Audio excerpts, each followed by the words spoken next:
పోలీసులు పెట్రోలింగ్ దేనిపై చేస్తారు? సాధారణంగా అయితే జీపులు, కార్లు లేకపోతే బైకులు. ఇక కొన్ని ప్రత్యేక సందర్భాల్లో గుర్రాలపై. కానీ ఒక దేశంలో మాత్రం పోలీసులు దున్నపోతులపై పెట్రోలింగ్ చేస్తారు. 2000 పౌండ్లకు పైగా బలంగా, దిట్టంగా ఉండి కొమ్ములు తిరిగినట్టు ఉండేటువంటి బర్రెలపై ఆ దేశంలోని పోలీసులు గస్తీ కాయడమే కాకుండా నేరస్తులను కూడా చేజ్ చేస్తారు. అదేంటి? దున్నపోతులు పరుగులు తీస్తాయా? నేరస్తులను పట్టుకునేందుకు సహాయపడతాయని డౌట్ వద్దు. ఎందుకంటే ఆ దున్నపోతులకు ప్రత్యేకమైన పోలీస్ ట్రైనింగ్ ఇవ్వబడుతుంది. వినడానికి చాలా ఆశ్చర్యంగా ఉన్న దున్నపోతుల పెట్రోలింగ్ ఏ దేశంలో ఉంది? ఎందుకు దున్నపోతులను పోలీసులు ఈ విధంగా వాడాల్సి వచ్చింది? తెలుసుకోవాలనుకుంటే వాచ్ దిస్. సాధారణంగా నేరస్తులను పట్టుకోవడానికి ఏ దేశంలో అయినా పోలీస్ డిపార్ట్మెంట్ ప్రత్యేకమైన ఏర్పాట్లను చేసుకుంటుంది. అత్యాధునిక ఆయుధాలతో పాటు అంతకు మించి వాహనాలను కూడా వాడుతుంది. ఇక మన దేశంలో అయితే ఇన్నోవా కార్లు, జీపుల్లో పోలీసులు పెట్రోలింగ్ చేస్తుంటారు. దుబాయ్, కువైట్ లాంటి దేశాల్లో BMW లాంటి లగ్జరీ కార్లను కూడా పెట్రోలింగ్ కోసం వాడుతుంటారు. కానీ ప్రపంచంలోని ఓ ద్వీపంలో మాత్రం కార్లు, జీపులు ఏవీ లేకుండా వెరైటీగా దున్నపోతులను పెట్రోలింగ్ కోసం వాడుతున్నారు.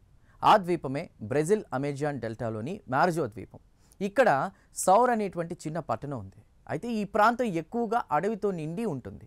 అక్కడి భూమి ఎక్కువగా చిత్తడి నేలలు, నదులు, బురదతో నిండి ఉంటుంది. ఈ పరిస్థితుల్లో ఇక్కడ పోలీసులు గస్తీ కోసం లేక నేరస్తులను పట్టుకోవడానికి కార్లను, జీపులను నడపడం చాలా కష్టం. ఒకవేళ అలా కార్లపై వెళ్ళినా అవి మధ్యలో బురదలో ఇరుక్కుపోవడమో లేక ఆగిపోవడమో జరుగుతుంది. దీంతో ఈ పరిస్థితులు కాస్త దున్నపోతులను రంగంలో దింపేలా చేశాయి. అక్కడి పోలీసులు వాహనాలకు బదులుగా దున్నపోతుల మీద కూర్చుని పెట్రోలింగ్ చేస్తారు.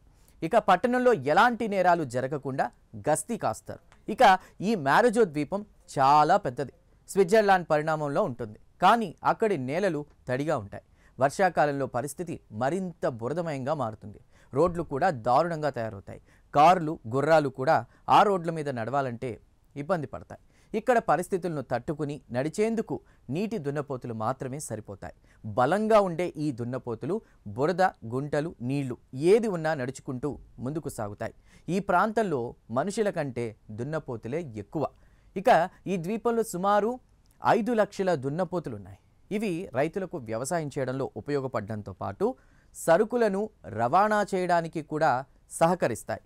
వీటిని స్థానిక పండుగల్లో కూడా ప్రదర్శిస్తారు. అయితే ఇలా ఇప్పటి నుంచి కాదు, సౌర్ పోలీసులు పట్టణంలో గస్తీ కాయడానికి 1990 నుంచి దున్నపోతులపైనే ఆధారపడుతున్నారు. ఇక వీటి మీద గస్తీ కాసే పోలీసులను బఫెలో సోల్జర్స్ అని కూడా అంటారు.